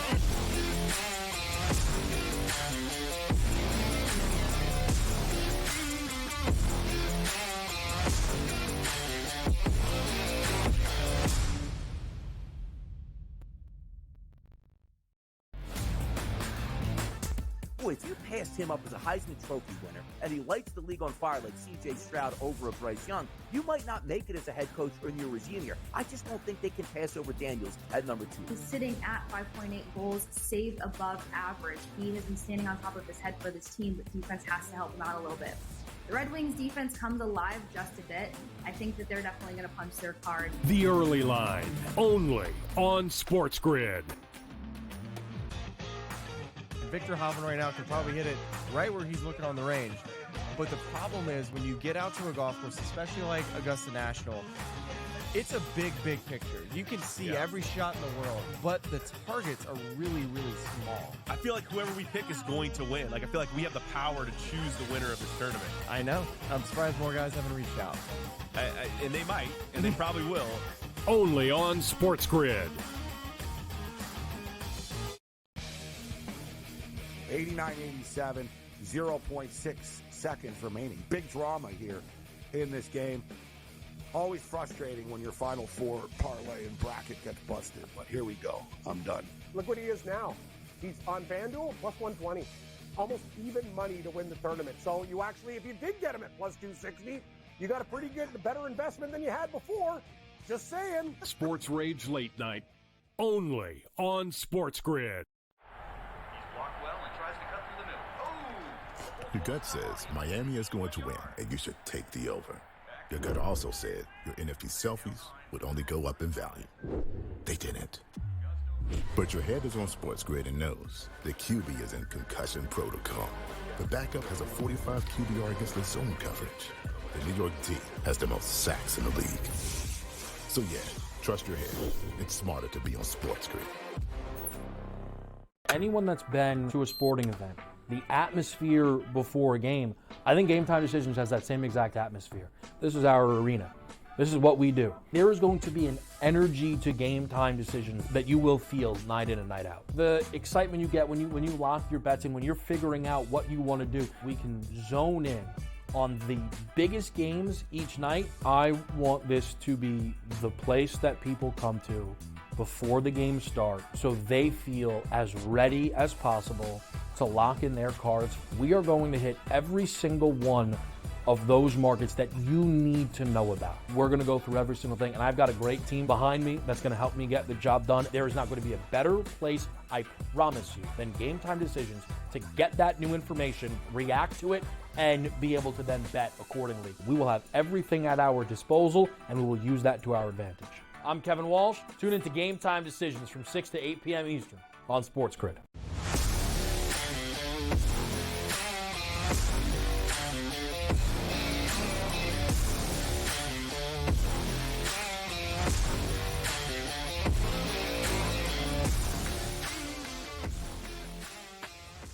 Welcome back in here, in-game live, prime time, and we've got updates from around the horn here. Some craziness here since we last spoke. I am shocked we didn't hear Dave Sharapan screaming during that last segment there, Trying to because be nice. he had to endure the Red Wings tying the Pittsburgh Penguins up at 5 apiece now with about 45 seconds left to go in the third. That's going to be a sweat job.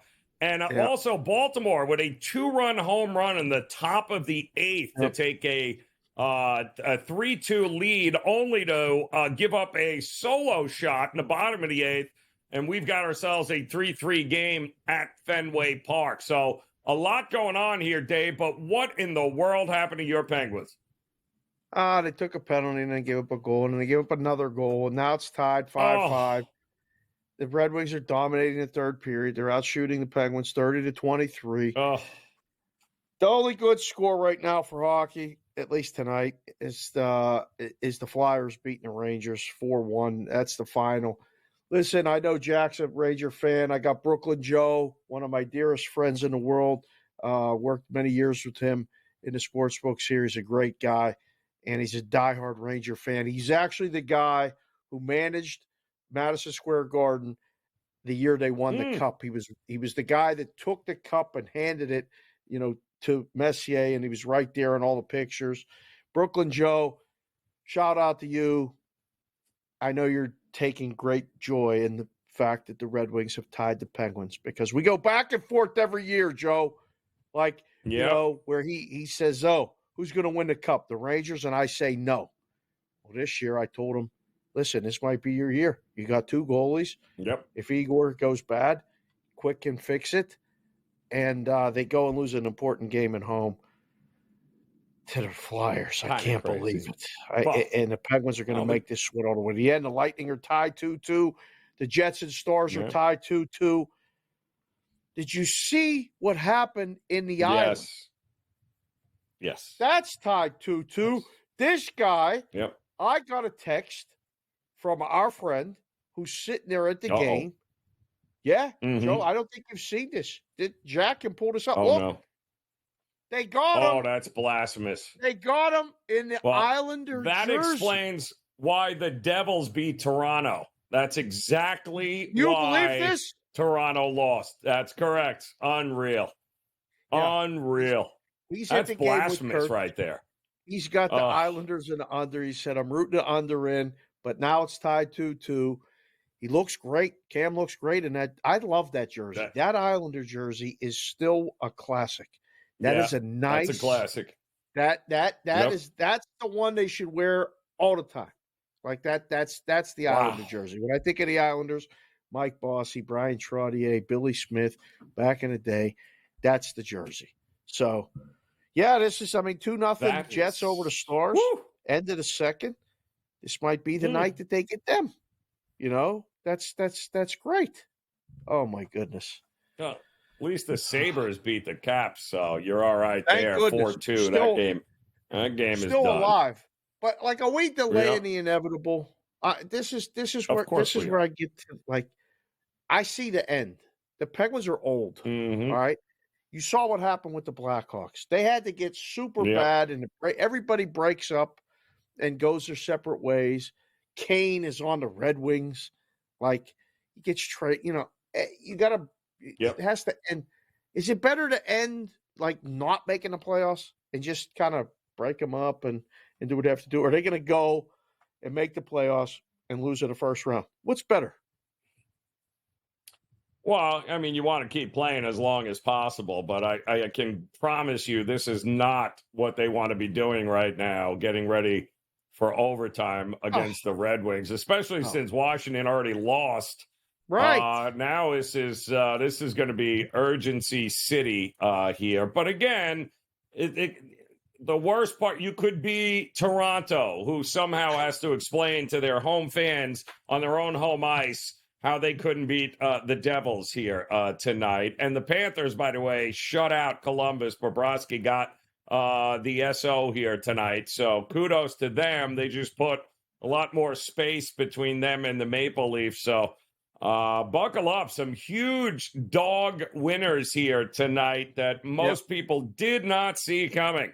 And the Flyers and the Devils are right up at the top of that list here. Wow.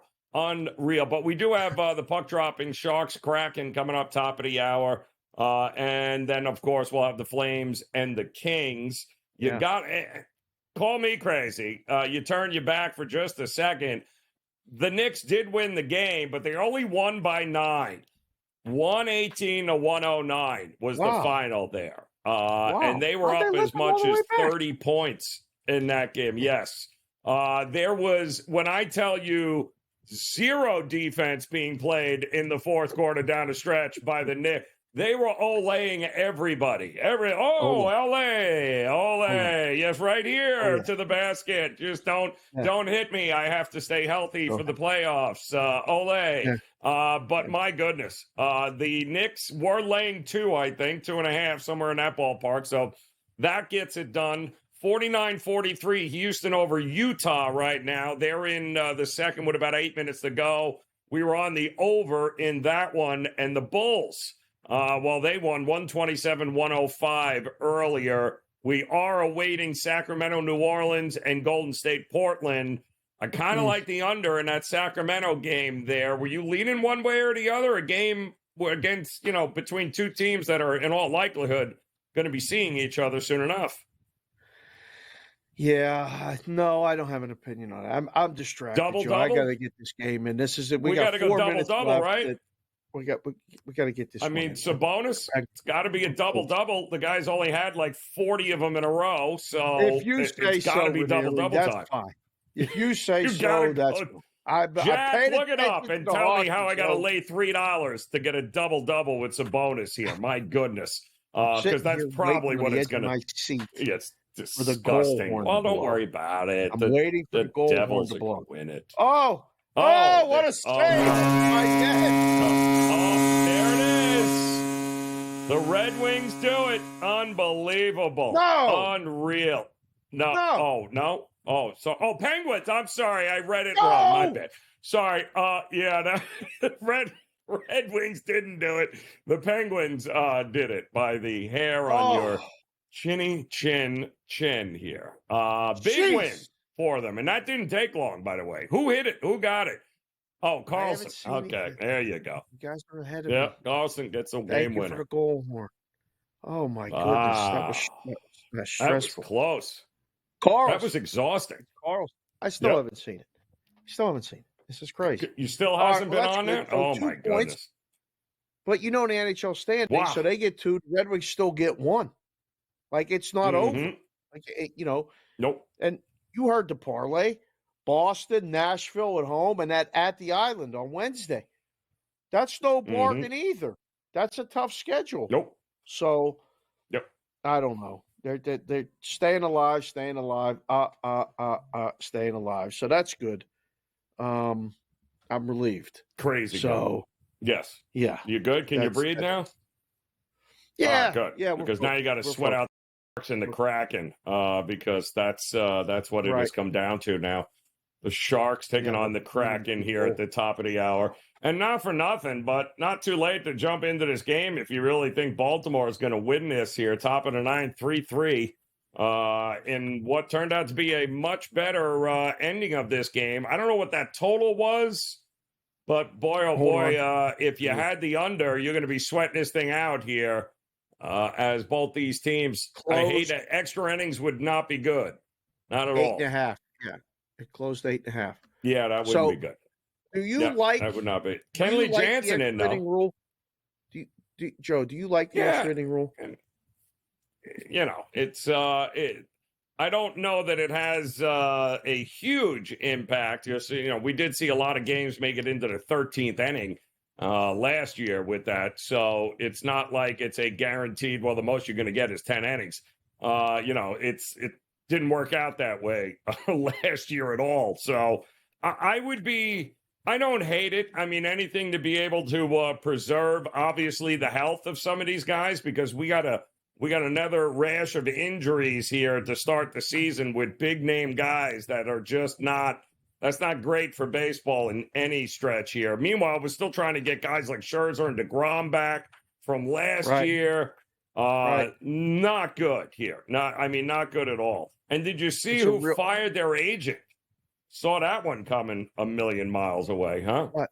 Scott Boras, I think for the first time in his career, got fired by the guy that he pretty much screwed over, who had to sign a 1-year deal with Arizona because Montgomery waited too long and didn't take the offer the Yankees gave her. Remember that?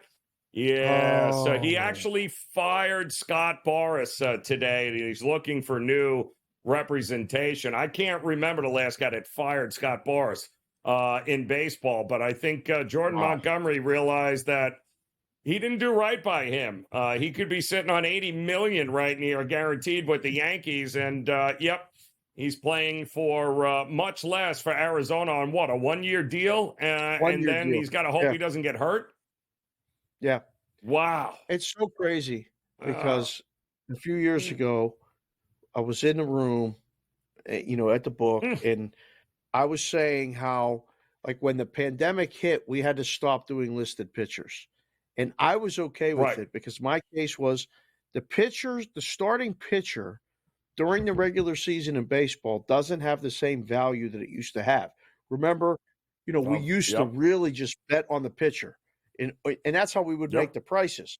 So when it was Kershaw, it was minus 320. When it was Walker Buehler, it was minus 280. Like, it didn't even matter who the other pitcher was. You just took the home pitcher. When he was that dominant, you made the number. People bet it accordingly. Now, these guys they're not staying healthy. You're right. There's a rash of, an epidemic of hurt arms all the time. You don't even have to list the pitcher on the bets anymore. It's crazy. Pre-game. It's not. It's completely different. And for the kids that are watching the show, they're probably like, "Oh man, that doesn't." I don't even think about that. That was all we thought about when Pedro pitched. That's it. The price was this. It was just it was rinse and repeat.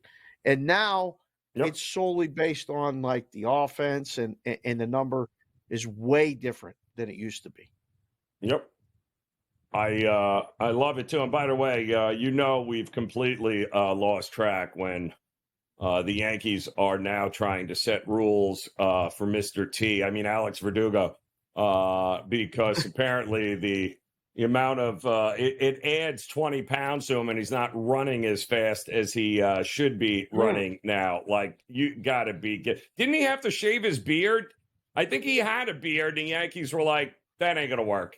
Now, his jewelry might be a problem because that is a ridiculous amount of chains that he is wearing in any athletic event at all. Absolutely ridiculous. But if you were hitting 400 with 20 dingers already, nobody would care. But you're not that guy, Verdugo. Like, give it up here already. We'll wrap it up, give you an update when InGame Live. PrimeTime continues here on the Grid.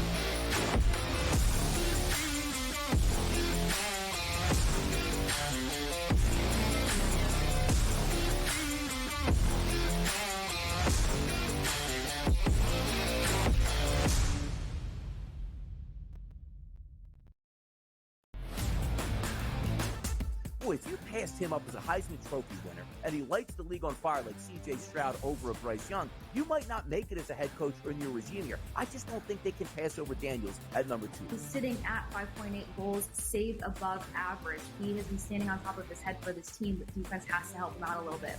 The Red Wings defense comes alive just a bit. I think that they're definitely going to punch their card. The early line, only on SportsGrid. Victor Hovland right now can probably hit it right where he's looking on the range. But the problem is when you get out to a golf course, especially like Augusta National, it's a big, big picture. You can see every shot in the world, but the targets are really, really small. I feel like whoever we pick is going to win. Like, I feel like we have the power to choose the winner of this tournament. I know. I'm surprised more guys haven't reached out. And they might, and they probably will. Only on SportsGrid. 89-87, 0.6 seconds remaining. Big drama here in this game. Always frustrating when your Final Four parlay and bracket gets busted, but here we go. I'm done. Look what he is now. He's on FanDuel, plus 120. Almost even money to win the tournament. So you actually, if you did get him at plus 260, you got a pretty good, better investment than you had before. Just saying. Sports Rage Late Night, only on SportsGrid. Your gut says Miami is going to win, and you should take the over. Your gut also said your NFT selfies would only go up in value. They didn't. But your head is on SportsGrid and knows the QB is in concussion protocol. The backup has a 45 QBR against the zone coverage. The New York D has the most sacks in the league. So yeah, trust your head. It's smarter to be on SportsGrid. Anyone that's been to a sporting event, the atmosphere before a game, I think Game Time Decisions has that same exact atmosphere. This is our arena. This is what we do. There is going to be an energy to Game Time Decisions that you will feel night in and night out. The excitement you get when you lock your bets in, when you're figuring out what you want to do, we can zone in on the biggest games each night. I want this to be the place that people come to before the games start so they feel as ready as possible to lock in their cards. We are going to hit every single one of those markets that you need to know about. We're going to go through every single thing, and I've got a great team behind me that's going to help me get the job done. There is not going to be a better place, I promise you, than Game Time Decisions to get that new information, react to it, and be able to then bet accordingly. We will have everything at our disposal, and we will use that to our advantage. I'm Kevin Walsh. Tune into Game Time Decisions from 6 to 8 p.m. Eastern on SportsGrid.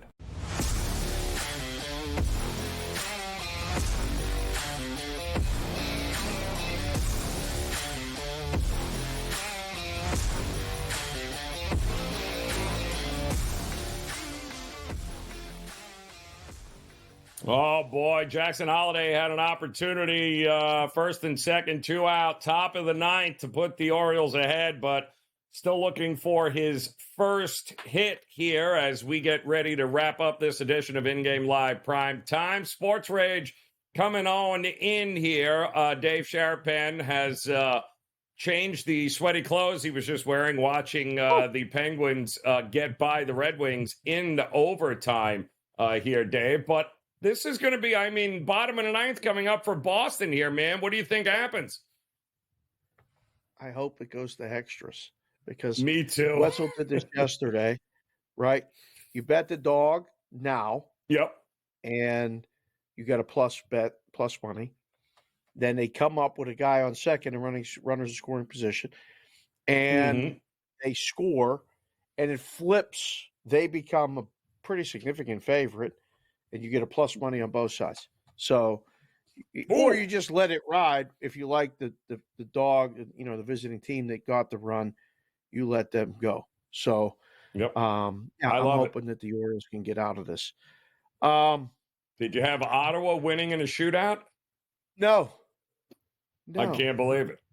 Yep. No. Joe Madden, kudos. She called it earlier in the show. 3-2. Senators end up winning against Tampa. Some good games here tonight. Man, bad loss for Tampa. Are you going to walk the dog tonight? You got to walk. I am. He's going to be screaming at me as soon as we sign off here.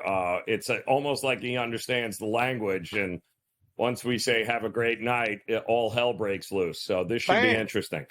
Yeah, right. That should be interesting. Yes. Did you see the eclipse? Did you look up and see the eclipse? I haven't talked to you. Did you enjoy the eclipse? No, I have $200 glasses that I never use, so I'm not quite sure what I'm supposed to do with those. You should know, Dave, that's exactly what you're getting for Christmas here. They work great. We'll have another eclipse sometimes in, another 50, 60 years? That's there, he's got his glasses. Sports Rage coming up. Enjoy your night.